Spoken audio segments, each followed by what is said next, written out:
Hola oyentes de Radio Sefarad y bienvenidos una semana más a Las Edades del Totalitarismo con el historiador argentino Ricardo López Gottig. Hola Ricardo. Hola Jorge, ¿cómo estás? Bueno, el tema de hoy es un tema complejo porque estamos ya en la posguerra, después de una vez acabada la Segunda Guerra Mundial, y la cosa requiere algunos ajustes, especialmente con el tema de los alemanes que fueron instalándose en los países ocupados por la Alemania nazi. Y el capítulo de hoy habla incluso de los que tuvieron ese papel antes del inicio de la guerra, los alemanes de los Sudetes de Checoslovaquia, ¿no? El tema de hoy es realmente complejo porque ha tenido repercusiones hasta la fecha, que es el de la expulsión de los alemanes de los Sudetes. Hemos hablado en capítulos anteriores de la presencia de los alemanes en los Sudetes en Checoslovaquia. Eran aproximadamente 3 millones de alemanes que vivían en ese país, sobre todo en las regiones más fronterizas con Alemania y con Austria, donde eran entre el 80 y 90% de la población, pero también eran una presencia importante en las grandes ciudades como Praga, y en gran medida había muchos empresarios de origen alemán, ya sea industriales como forestales, con grandes posesiones de tierra, y que hemos visto que en 1938 se constituye el Partido de los Alemanes de los Sudetes, que presiona para que toda esa región se integrara a la Alemania nazi. Y eso va a dar resultado el Pacto de Múnich. ¿Qué va a ocurrir? Bueno, la paradoja es que toda la política de germanización del espacio vital va a tener algo absolutamente opuesto cuando termine la Segunda Guerra Mundial, que va a ser una política de desplazamiento de todos los alemanes residentes en Polonia, Checoslovaquia, Rumania, Hungría, los países bálticos, hacia Alemania.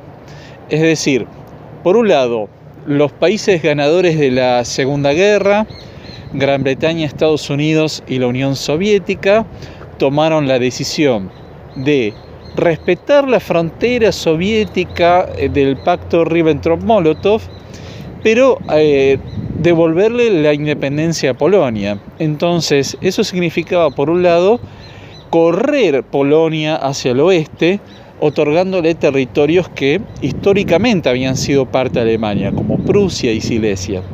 Eso significó el traslado de 6 millones de alemanes hacia la Alemania residual que queda después de la Segunda Guerra Mundial, en un territorio mucho más reducido.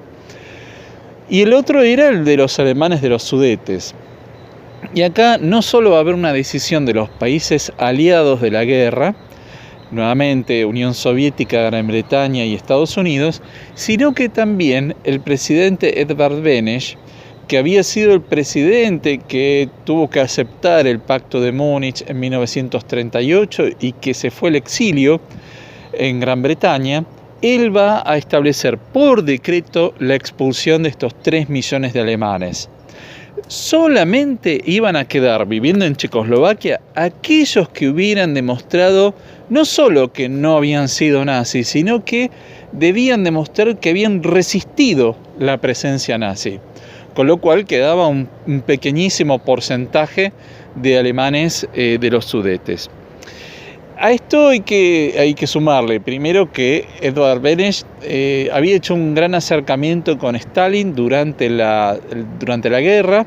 De hecho, él, de una forma bastante simbólica, para retornar en 1945 como presidente a Checoslovaquia, desde Londres se traslada a la Unión Soviética y desde la Unión Soviética toma un tren para ser instalado en Praga, un tren del Ejército Rojo de la Unión Soviética. Y un dato interesante, durante ese viaje se le comunica que la región de Rutenia, la más oriental de la Checoslovaquia entre guerras, iba a ser cedida y vamos a ponerlo entre muchas comillas, cedida como un obsequio a la Unión Soviética. En ese momento Beneš ya empezaba a ver que no tenía ningún margen de maniobra. Esta expulsión significó que los alemanes de los Sudetes, estas 3 millones de personas, fueron trasladadas en trenes, se los marcaba con la esvástica, ya sea en el cuerpo como en el equipaje, se podían llevar lo que podían transportar, perdían todas sus propiedades, sus bienes, toda su forma de vida, y todas esas propiedades fueron distribuidas mayormente entre ciudadanos checos, que eran los más próximos a los Sudetes. Entonces, esto va a generar primero un traslado en total de unos 10 millones de alemanes que vivían en los países bálticos, Polonia, Checoslovaquia, Rumania, Hungría, algunos en Yugoslavia, que van a ser trasladados forzosamente hacia Alemania, ¿no? Administrada por los vencedores de la guerra, en lo que hoy es el territorio de la República Federal de Alemania. Y esto va a generar un gran rechazo. Los descendientes de los alemanes de los Sudetes durante generaciones van a reclamar a Checoslovaquia y luego República Checa el pago de indemnizaciones por las propiedades que habían perdido. Acá estamos hablando de fábricas, casas, posesiones agrícolas, bienes, muebles, o sea, acá encontramos de todo, ¿no? Que llegaron a una Alemania derrotada tras la guerra y que, digamos, sin tener absolutamente nada. Entonces, lo que va a generar es que los alemanes de los Sudetes y sus descendientes van a continuar reclamando durante 2-3 generaciones el pago de una indemnización. En los años 90 ya el presidente Václav Havel de la República Checa va a reconocer que fue una barbaridad haber hecho esa deportación forzada de los alemanes, que fueron culpabilizados colectivamente por los crímenes cometidos por el nazismo. Y él lo va a reconocer, pero también va a tener que reconocer que no se podían pagar esas indemnizaciones. Esto fue un obstáculo durante muchos años para el ingreso de la República Checa a la Unión Europea, y finalmente se va a tener que reconocer que el Estado checo no estaba en condiciones de pagar esto. La consecuencia no buscada de la Segunda Guerra Mundial no fue, por un lado, la destrucción de todo el mundo judío, yiddish, que existía hasta ese entonces en Europa Central. Los barrios judíos, por ejemplo, el de Praga, quedaron prácticamente vacíos por la Shoah. Y por otro lado, vamos a encontrar otra consecuencia no buscada por el nazismo, que era que iban a quedar países étnicamente homogéneos, como siempre, un gran saludo a la audiencia de Checoslovaquia, Radio Sefarad. Muchas entre gracias. Otros en Europa Central.